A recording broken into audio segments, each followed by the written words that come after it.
ये है होशंगाबाद के कलेक्टर आशीष श्रीवास्तव। आशीष श्रीवास्तव को एक शौक है और वो है मिठाई खिलाने का।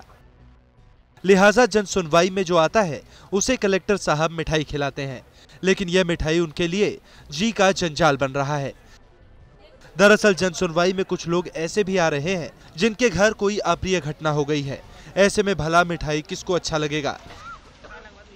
अब शिवपुर के राकेश बैरागी जी को ही ले लीजिए। राकेश का आरोप है कि 4 साल पहले उनकी माता और बहन ने पुलिस प्रताड़ना की वजह से सुसाइड कर लिया था। जब वो इस मामले की सुनवाई को लेकर कलेक्टर आशीष श्रीवास्तव के पास पहुंचे तो कलेक्टर ने पूरी बात सुनने के बाद मिठाई खिलाने का ऑफर दिया और फिर साफ बोल दिया कि इस शिकायत का समाधान उनके पास नहीं है। हमारे मम्मी पापा और सिस्टर ने पुलिस प्रताड़ना से तंग आके सुसाइड कर लिया था 4 साल पहले, जिसका कि हम जन सुनवाई में आवेदन देने आए थे होशंगाबाद कलेक्टर के पास।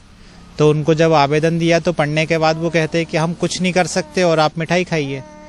उसके बाद हमारा उनसे काफ़ी विवाद भी हुआ कि आप हमारे घर का तो जो है पूरा परिवार ही खत्म हो गया और आप हमसे मिठाई खाने का कहते हैं, ये कौन सी बात होती है। तो बोले नहीं, मैं कोई कार्रवाई नहीं कर सकता इसमें। मैंने वो कहते हैं कि हम कोई कार्रवाई नहीं कर सकते इसमें। तो मैंने कहा आप कार्रवाई क्यों नहीं कर सकते? मजिस्ट्रियल जांच के आदेश तो कलेक्टर ने ही दिए थे ना, और दोषी पाए जाने के बाद भी 4 साल होने पे कोई कार्रवाई नहीं हुई है। मैंने कई बार कलेक्ट्रेट में भी आवेदन दिए उस चीज के। तो इसलिए हम तो मजबूर है सर कि क्या करें, हम किससे कहां पे गुहार लगाएं। हालांकि कलेक्टर आशीष श्रीवास्तव और राकेश बैरागी के आरोपों को सिरे से खारिज कर रहे हैं।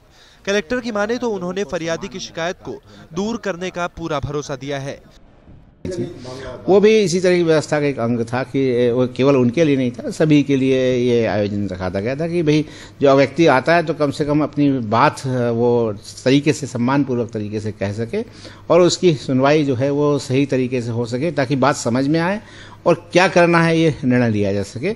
अन्यथा होता ये है कि लोग भीड़ में अपने आवेदन देके चले जाते हैं, उनकी कोई बात होती नहीं, फिर 3-3, 4-4 बार उनका कहना होता है कि हमें आना पड़ता है। तो इस सब को लेकर के नई व्यवस्थाएं, चूंकि कलेक्ट्रेट भी नया था।